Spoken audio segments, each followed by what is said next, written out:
Hello, welcome to our channel Aachi Malar Kodi. எல்லோரும் எப்படி இருக்கீங்க? நல்லா இருக்கீங்களா? இன்றைக்கி நம்ம ட்ரெடிஷ்னலாக மைசூர் பாக்கு நம்ம கல்யாண வீட்டிலலாம் போடுவாங்கள்ல, அந்த மைசூர் பாக்கு எப்படி செய்கிறதுன்னு செஞ்சு காமிக்கிறேன் பாருங்கள். வீட்லேயே நம்ம செய்யலாம், பிகினர்ஸ் கூட செய்யலாம். அவ்வளோ ஈஸியாக சொல்லித்தரேன். அளவுகள் ஃபஸ்ட்டு சொல்கிறேன். இந்த படி அளவில் கடல மாவு எடுத்துக்கிறேன். அது கிட்டத்தட்ட வந்து 200 கிராம் கடல மாவு வந்து நல்லா சலிச்சு வச்சுருக்கேன். சலிச்சிட்டு செய்யுங்க, அப்போ தான் கெட்டிப்படாமல் இருக்கும். அதே அளவில் எண்ணெயும் சர்க்கரையும் எடுத்துக்கணும். அதுக்கு முன்னாடி மைசூர் பாக்கு செய்யணும் ட்ரேயை ரெடி பண்ணி வச்சுக்கணும் நம்ம. ஏன்னா அது வந்து ஒட்டாமல் வர்றதுக்காக அந்த சைடில் நடுவில் ஓரங்களில் எல்லாத்துலேயுமே முன்னாடி நம்ம நெய் தடவி ரெடி பண்ணி வச்சுருவோம். அதுக்கப்புறம் நம்ம கடல மாவு வளர்ந்த அதே இதில் வந்து அளவில் நான் சர்க்கரையும் எடுத்திருக்கேன். சர்க்கரை எடுத்துக்கோங்க. கடல மாவும் சர்க்கரையும் சரி அளவு இருக்கணும், எடுத்துக்கோங்க. அப்போ தான் இனிப்பு கரெக்டாக இருக்கும். அதுக்கப்புறம் அதே அளவில் எண்ணெய் எடுத்துக்கிறேன். வாசனை இல்லாத எண்ணெய் எடுத்துக்கோங்க. நம்ம இந்த செய்கிற இந்த மைசூர் பாக்கு ஒரு துளி நெய் கூட சேர்க்காமல் செய்கிற மைசூர் பாக்கு. ஏன்னா வந்து சில பேருக்கு நெய் வாசனை பிடிக்காது, நெய் கொலஸ்ட்ரால் நெய் சாப்பிட மாட்டாங்க. அவங்களெல்லாம் இந்த மைசூர் பாக்கு செஞ்சு கொடுக்கலாம். இப்போ நம்ம மைசூர் பாக்கு செய்ய ஆரம்பிக்கலாம். நல்லா கொஞ்சம் அடிகனமான கொஞ்சம் பெரிய எண்ணெய் சட்டியாக வச்சுக்கோங்க. ஏன்னா கிண்டுறதுக்காக தான் வசதியாக இருக்கும். அதில் நம்ம அளந்து எடுத்து வச்ச சர்க்கரையை போட்டுட்டு இந்த சர்க்கரை முழுகிற அளவுக்கு தண்ணி ஊற்றுங்க போதும். இந்த மைசூர் பாக்கு என்ன ஸ்பெஷல்னால் நெய்யும் தேவையில்லை, பாகுபதம் தேவையில்லை. நம்ம வந்து இவ்வளோ ஈஸியாக செய்யலான்னு சொல்கிறேன் பாருங்கள். இப்போ வந்து அப்போ ஒரு அடுத்த அடுப்பில் அந்த நம்ம எண்ணெயை வந்து சூடு பண்ணி வச்சுருப்போம். சுட்டுக்கிட்டே இருக்கட்டும், ரொம்பவும் கொதிக்க வேண்டாம். அது எண்ணெய் ஹீட் ஆகிக்கிட்டே இருக்கட்டும். இப்போ நம்ம வந்து இந்த பாகு ரெடி பண்ணுறதுக்கு அந்த சர்க்கரையும் தண்ணியும் ஊற்றி சர்க்கரை கரைஞ்சா போதும். இப்போ நம்ம அளந்து எடுத்து வச்சுருந்த கடல மாவை கொஞ்சம் கொஞ்சமாக சேர்த்து நம்ம இது பண்ணணும். ஃபஸ்ட்டு கொட்டுறப்ப பார்த்திங்கன்னா கெட்டியாக தெரிகிற மாதிரி இருக்கும், பயப்படாதீங்க. அது வந்து நல்லா சர்க்கரை பாகில் வெந்து அடுத்து நம்ம எண்ணெயெல்லாம் ஊற்றுறப்ப நல்லா கரைஞ்சி மை மாதிரி ஆகிடும். அதனால் பயப்படாமல் நீங்கள் கடல மாவை கொஞ்சம் கொஞ்சமாக சேர்த்து கிண்டுங்க. அப்போ தான் கெட்டிப்படாமல் இருக்கும். அதனால் யாரும் இன்னொருத்தவங்க கூட இருந்தாலும் சேர்த்து செஞ்சுக்கோங்க. நான் கடல மாவு அளந்து எடுத்து வச்ச கடல மாவு, சலித்த மாவு கடல மாவு போட்டு அந்த சர்க்கரை பாகு கூட கிடையாது, நம்ம தண்ணியை ஊற்றி கரைச்சிருக்கோம், அவ்வளோதான். பாகுபதெல்லாம் கூட பார்க்க வேண்டாம். அதில் ஊற்றிட்டு இப்போ கடல மாவை போட்டு இந்த மாவும் அந்த சர்க்கரையும் நல்லா மிக்ஸ் ஆகிற அளவுக்கு அந்த கடல மாவு நல்லா கரையிற அளவுக்கு கிண்டிக்கோங்க. அது போதும். நான் கிண்டிக்கிட்டே இருக்கேன் பாருங்கள். அடி விடாமல் கிண்டணும். அடுப்பை சிம்மில் வச்சுக்கோங்க, ஏன்னா அடி பிடிச்சிடும். அடுப்பில் ரொம்ப எப்போதுமே சிம்மில் வச்சுட்டு செய்யுங்க, அதுதான் நல்லது ஸ்வீட் செய்கிறதெல்லாம். இப்போ வச்சுட்டு இப்போ அந்த கடல மாவையும் சர்க்கரையும் கிண்டிக்கிட்டே இருக்கேன் பாருங்கள். அந்த மாவும் சர்க்கரையும் நல்லா மிக்ஸ் ஆகி வரணும். இப்போ நல்லா கரைஞ்சிட்டு இப்போ இன்னொரு அடுப்பில் வச்சுருந்த எண்ணெயை கொஞ்சம் கொஞ்சமாக ஊற்றி கிண்டணும், அவ்வளோதான். மைசூர் பாக்கு பிகினர்ஸ் கூட செஞ்சிடலாம் ஈஸியாக. இல்லை நெய் இல்லாமல் செய்கிறது உடம்புக்கும் ரொம்ப நல்லது, எல்லாருமே சாப்பிட்லாம். நெய் போட்டு சாப்பிட்டா ரொம்ப சீக்கிரம் திகட்டி போகும். இது நம்ம வந்து வெறும் எண்ணெயை ஊற்றி ஒரு துளி நெய் கூட கிடையாது இதில். வெறும் எண்ணெய், சர்க்கரை, கடல மாவு 3 பொருள் தான், வேறு எந்த பொருளும் சேர்க்காம செய்கிற மைசூர் பாக்கு இது. அந்த காலத்துலலாம் கல்யாண வீடுகள்லாம் போடுவாங்க, ரொம்ப சாஃப்டாகவும் இருக்கும்.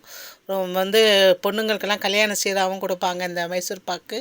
இப்போ பாருங்கள், அந்த எண்ணெய் நான் ஊற்றின எண்ணெய் வந்து அந்த கடல மாவு நல்லா இழுத்துக்கிட்டு மாவு அது கெட்டியான பிறகு நான் இப்போ வந்து மறுபடியும் எண்ணெயை ஊற்றிருக்கேன். அந்த சூடு பண்ண எண்ணெய். அடுப்பை வந்து அந்த எண்ணெய் காயிற அடுப்பையும் சிம்மில் வச்சுக்கோங்க. ஏன்னா ரொம்ப கொதிக்க எண்ணெய் இருந்தால் கருகின வாசனை வரும். மீடியம்லேயே வச்சுக்கோங்க. ஃபஸ்ட்டு சுட்ட எண்ணெய் மீடியம் அடுப்பில் வச்சுருந்தா எண்ணெய் வந்து சூடு குறையாமல் இருக்கும். அதுலேருந்து எண்ணெய் எடுத்து இந்த கடல மாவு சர்க்கரை பாகில் போட்டு கிண்டிக்கிட்டே வாங்க. எண்ணெய் ஊற்ற அந்த மாவு ஃபுல்லாக அந்த எண்ணெயை இழுத்துக்கிட்டு நம்ம போட்ட மாவு வந்து 2 பங்கு மைசூர் பாக்கு கூட வெந்து போய். நான் ஃபஸ்ட்டு ஆரம்பத்தில் அடியில் இந்த கடல மாவு போல் பாருங்கள், 1/2 சட்டி கிட்டத்தட்ட வருது. அந்த எண்ணெயில் வேக அது சுருண்டு வருது பாருங்கள்.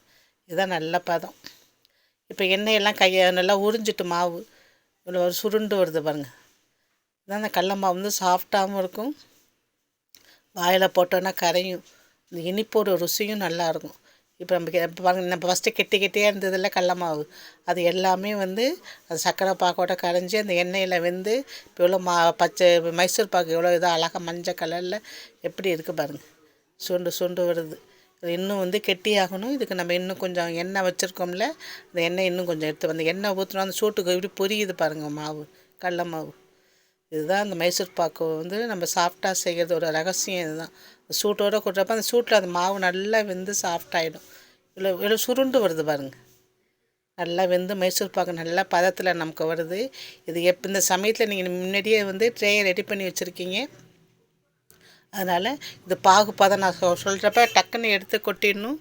அதனால் இன்னும் இந்த இதுக்கு வந்து கெட்டி இருக்குது, நல்லா நுரைச்சிக்கிட்டு வருது பாருங்கள். இதான் வந்து ரெடி ஆகிக்கிட்டே இன்னும் ரெண்டு நிமிஷத்தில் நம்ம எடுத்துடலாம். மீதி இருக்கிற எண்ணெயும் எடுத்து சேர்த்துடுறேன். இது அடியில் கொஞ்சோண்டு ஒட்டி அந்த எண்ணெய் சட்டியில் இருக்க அந்த எண்ணெயும் சேர்த்துட்டேன்.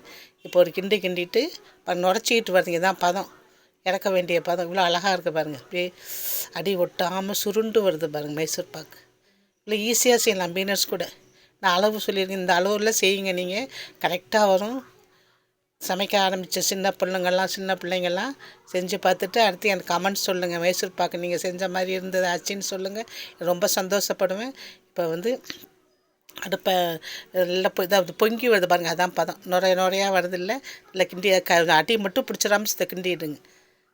கிண்டி அந்த எண்ணெயெல்லாம் கக்கி வரணும். அதெல்லாம் மாவு வந்து எண்ணெய் மாவும் நல்லா சேர்ந்து வெந்துட்டுன்னு அர்த்தம் பாருங்கள். இவ்வளோ அழகாக வருது. விடாமல் கொஞ்சம் 5 நிமிஷம் இப்படி கிண்டி விடுங்க. அவ்வளோதான் பதம். இப்படி நுடைச்சிக்கிட்டு வருது. சாஃப்ட் மைசூர் பாக்கு நம்ம வீட்டிலேயே செய்கிறோம், கடையெல்லாம் போக வேண்டாம். வீட்டிலே செஞ்சு நான் சொன்ன மாதிரி செஞ்சு சாப்பிட்டுட்டு பாருங்கள் இறக்கியாச்சு. இந்த ட்ரே நம்ம முன்னாடி ரெடி பண்ணி வச்சுருந்தோம் நெய் தடவி. அந்த நெய் வந்து ஒட்டாமல் இருக்கிறதுக்காக, மற்றபடி எதுக்கும் நெய் கிடையாது. இப்போ வந்து ட்ரேயில் கொட்டிட்டு உடனே வந்து நம்ம இது பண்ண முடியாது, துண்டு போட முடியாது. ஸோ அதனால் ஒரு 5 நிமிஷமாவது கொஞ்சம் ரெஸ்ட்டில் விடணும். ஒரு 5 நிமிஷம் வரைக்கும் கொஞ்சம் அந்த இதில் ரூம் ஹீட்டில் வந்து கொஞ்சம் ஆறட்டும். ஆறின பிறகு நம்ம செய்யலாம். இந்த மைசூர் பாக்கு பார்க்க இவ்வளோ அழகாக இருக்குது பாருங்கள். ஸ்வீட்லாம் நம்ம வீட்டிலே செஞ்சு கற்றுக்கிட்டு நம்ம செஞ்சோம்னா ரொம்ப ஆரோக்கியம். கடையில் வாங்குறது விலையும் அதிகம். இன்னொன்று வந்து அவங்க கண்ட நெய்யெல்லாம் சாப்பிடுவாங்க. இது நம்ம வந்து வீட்டிலே உள்ள எண்ணெயில் நம்ம செஞ்ச ஆரோக்கியமான மைசூர் பாக்கு. இது ஈஸியான மெத்தட் நான் செஞ்சுருக்கேன். நீங்களும் செஞ்சு பார்த்து பிள்ளைங்களுக்கும் கொடுங்க, நீங்களும் சாப்பிடுங்க. பண்டிகைகளுக்கு செஞ்சு அக்கம் பக்கத்தில் உள்ளவங்க எல்லாேருக்கும் கொடுங்க. கெஸ்ட்டு வந்தாலும் செய்யுங்க. ரொம்ப ஈஸியாக செய்யலாம். 3 பொருள் தான். 5 நிமிஷம் ஆகிட்டு அந்த எண்ணெய் நல்லா இதாக இருப்பாங்க. இப்போ வந்து ஸ்லைஸ் போட்டு வச்சுக்கலாம். ஏன்னா ரொம்ப கெட்டியாக கொஞ்சம் இது பண்ணுறதுக்கு முன்னாடியே போட்டுவிடுவோம். இப்போ ஸ்லைஸ் பண்ணுறேன் பாருங்கள், கத்தியால் ஈஸியாக வருது. அவ்வளோதான். ஸ்லைஸ் பண்ணி வச்சுட்டு அப்புறம் இதை வந்து கொஞ்சம் நேரம் கழித்து நம்ம துண்டு எடுத்து எப்படி இருக்குன்னு காமிக்கிறேன் பாருங்கள். துண்டு போட்டாச்சு. இவ்வளோ அழகாக நீல வாக்கில் குறுக்கில் போட்டேன். இப்போ குறுக்கு வாக்கில் போடணும். துண்டு போட்டால் தான் எடுத்து வச்சு அழகாக தட்டில் வந்து வச்சு கொடுக்கறதுக்கு நல்லா வசதியாக இருக்கும். அதுக்காக தான் துண்டு போட்டுடுறது. கரெக்டாக துண்டு போட்டேன் பாருங்கள். நெய் இல்லாத மைசூர் பாக்கு, 3 பொருளில் செய்கிற மைசூர் பாக்கு. இப்போ வந்து கேட்டால் ஒரு 2 மணி நேரம் இல்லை 3 மணி நேரமாவது அதை விட்டுட்டு பார்த்தீங்களா அழகாக வருது பாருங்கள் மைசூர் பாக்கு. இப்போ இதை துண்டை எடுத்து காமிக்கிறேன் பாருங்கள் எவ்வளோ சாஃப்டாக வந்திருக்குன்னு. இப்படி இருக்குது பாருங்கள்ல, பார்க்குறப்பே நாக்கில் நெச்சூரும். இவ்வளோ அழகாக எடுக்க வருது பாருங்கள். நம்ம அந்த எண்ணெயில் வெந்த பாகம் தான், ஒன்றும் இல்லை. சிம்மில் வச்சுட்டு நல்லா கிண்டணும் எண்ணெயை ஊற்றி. பயப்படாமல் செய்யுங்க பிகினர்ஸ்லாம். செஞ்சு நான் சொன்ன அதே அளவு நான் சொன்ன மாதிரி எண்ணெயை ஊற்றி பாகு சர்க்கரையை கரைச்சி மல்ல மாவு போட்டு கொஞ்சம் கைவிடாமல் கிண்டணும். அவ்வளோதான். அந்த எண்ணெயில் கடல மாவும் சர்க்கரையும் வேகணும். இந்த மாதிரி எடுத்து வச்சுட்டேன் துண்டு. இதை வந்து நீங்கள் தீபாவளி கூட செய்யலாம். வீட்டில் கடையெல்லாம் வாங்குறது குருமான் வரைக்கும் குறைச்சிடுங்க. ஆரோக்கியத்துக்கு நல்லதில்லை அதெல்லாம். நம்ம வீட்லேயே நம்ம செய்கிறது சுத்தமான பொருளை நம்ம செய்கிறோம். அது நம்ம உடம்புக்கும் நல்லது. இவ்வளோ அழகாக துண்டு வருது பாருங்கள், இவ்வளோ சாஃப்டாக இருக்குது பாருங்கள். இதுதான் வந்து நைஸ். இப்போ இது பிட்டு காமிக்கிறேன் பாருங்கள். இங்கே பாருங்கள் இவ்வளோ உள்ள அப்படியே இப்போ சாஃப்டாக அப்படியே இருக்குது, மென்மையாக இருக்குது பாருங்கள். இவ்வளோதான் மைசூர் பாக்கு. நம்ம வீட்டிலே செஞ்சு அசத்திட்டோம்.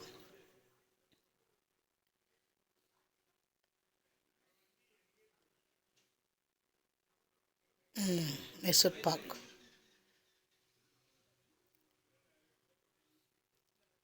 இந்த வீடியோ உங்களுக்கு பிடிச்சிருந்ததுன்னா சப்ஸ்கிரைப் பண்ணுங்கள், லைக் பண்ணுங்கள், கமெண்ட் பண்ணுங்கள், ஷேர் பண்ணுங்கள். தேங்க்ஸ் ஃபார் வாட்சிங் டு ஆல்.